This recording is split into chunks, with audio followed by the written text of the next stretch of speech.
The first major concern in the housing market goes back to March 27, 2020, when President Donald Trump signed the CARES Act, which provided some relief to homeowners. The economy was shut down, so nobody's working and nobody had a paycheck, which meant nobody had money to pay their mortgages. So the government signed the CARES Act, which allowed people to put their mortgages on forbearance, meaning they put their mortgages on hold. And that's when lots of experts predicted that this was going to create a wave of foreclosures. We were going to see a tidal wave of foreclosures as soon as the forbearance program ends, because when it ends, then you're going to see millions of Americans exit the forbearance program, and then they're going to be hit with their mortgage payments and their penalties, and this is going to create a massive wave of foreclosures. And well, that wave never happened. For one, we saw home prices skyrocket. So even if you exited the mortgage forbearance program and you didn't have money to pay your mortgage, well, it wasn't that big of a deal, because you could just sell your home and walk away with a big profit, or you could refinance, or you had a number of different options because home prices had gone up so much. So there was no reason for you to go into foreclosure, because if you couldn't make your payments, you could just sell your home and walk away with a bunch of cash. And second, if you were a homeowner and you put your home into forbearance, you didn't have any direct cost of putting your home in forbearance. Like, you just had to apply and say, I want to put my home in forbearance. You don't even have to show any hardship, and then you didn't have to pay your mortgage payments. And then when the forbearance program ended, well, all you had to do was start making your mortgage payments again. You didn't have to make any sort of lump sum payment. You didn't have to make up for your back payments. You didn't have to pay any extra interest. You just started paying your mortgage payments again as if nothing happened. I said that you as a homeowner didn't have to pay a direct cost, because there is a cost to people not paying their mortgages. Remember, these mortgages that were put on hold through the CARES Act were government-backed mortgages. So these are things like the FHA mortgages. And if they're government-backed, that means these agencies are not receiving any money. There's still a cost to running business. And so if this is a government-backed agency, FHA is a government-backed agency, and they're not making any money, who will support them? Well, none other than the United States government. And so if you have millions of homeowners that are not paying their mortgages, which should be going to a government-backed entity, and this government-backed entity is not making any money, well, then they will go to the government. And if the government doesn't have any money because the government is drowning in debt and they don't have money to pay their bills as it is,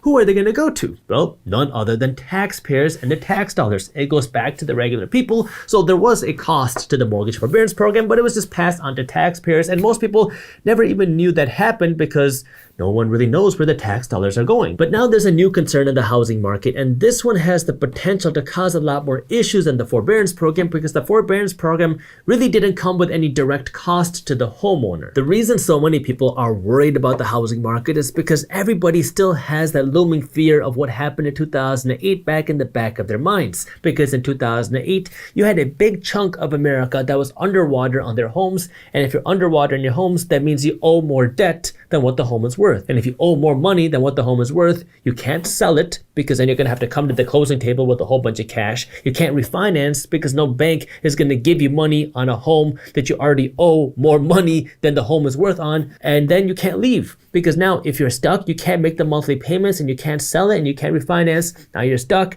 and that's when the bank has no other option but to take the home away from you. So the number one thing that you want to pay attention to when it comes to the housing market, especially if you're worried about a housing market downturn, is equity. How much equity do people have in their homes? Because if people have equity in their homes, then you're not going to see a major crisis in the housing market, because if people have some sort of hardship, they can just sell their home for a profit. But if people don't have equity in their homes and they're underwater, well, then they won't have any options, and that's when you start to see a big uptick in foreclosures. And when you see more foreclosures, then you will see banks purchase properties and they'll just want to liquidate them, meaning they'll sell them at a discount, and this is what pushes home prices down. The concern that economists and Wall Street have now has to do directly with the Federal Reserve Bank, because the Federal Reserve Bank is being forced to raise interest rates in 2022 to combat inflation. But the problem with raising interest rates is it is going to make it more expensive for somebody to go out and buy a home. Home price affordability is already at the lowest levels that we've ever seen,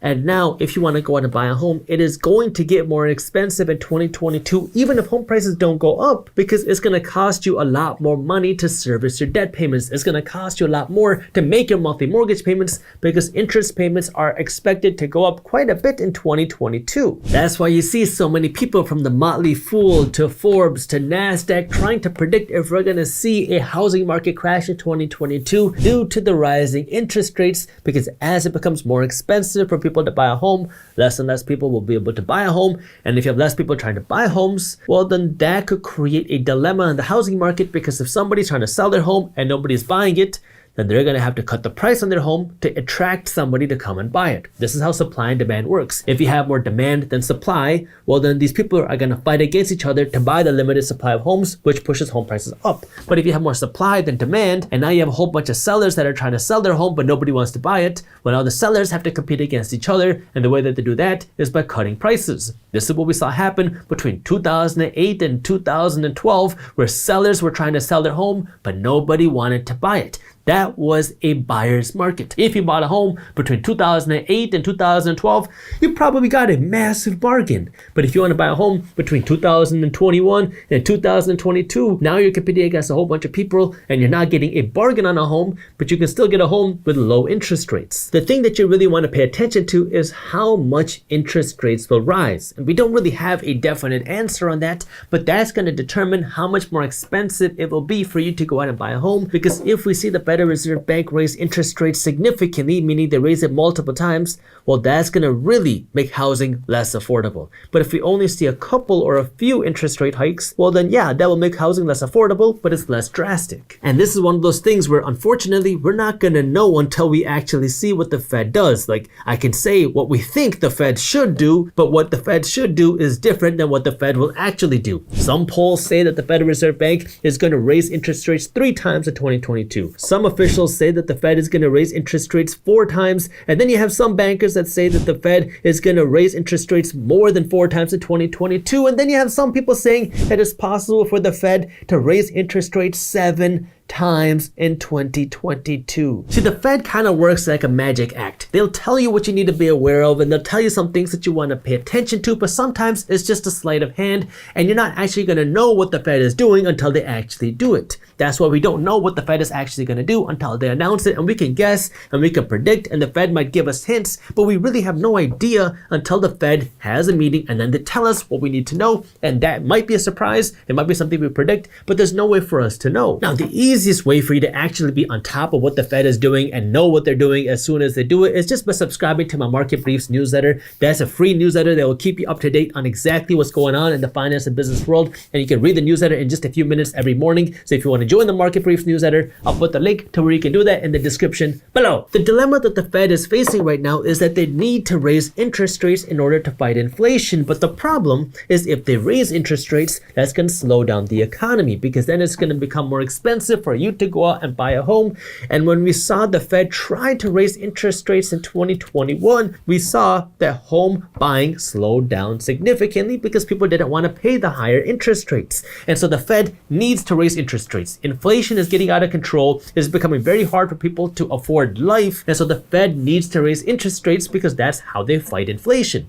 But if they start fighting inflation, that would hurt the economy. And if that hurts the economy, that means realtors won't be getting paid as much. Bankers won't be getting paid as much. Title companies won't be getting paid as much. Contractors won't be getting paid as much. Builders won't be getting paid as much. So that will slow down the economy, and that's the worry that the Federal Reserve Bank has. The reason that the Fed says that they're willing to raise interest rates is because the economy has been growing pretty significantly. We saw the economy boom in 2021 because people had a lot of cash in their pockets. People had cash because they weren't spending in 2020. They really just started to go out again in the middle part of 2021. So people had the pent-up demand, and they had the cash saved up because they didn't have as many expenses. And so now when the Fed is trying to debate what they should be doing to help support the economy, they want to fight inflation, but they also don't want to hurt the economy. See, the underlying problem is that inflation is getting really bad. The Fed was hoping that inflation would have completely gone away by the end of 2021. That's what they originally predicted. Now they're saying that it'll be gone by the end of 2022, but the way things are looking, it doesn't look like it's going to be slowing down at all in the end of 2022,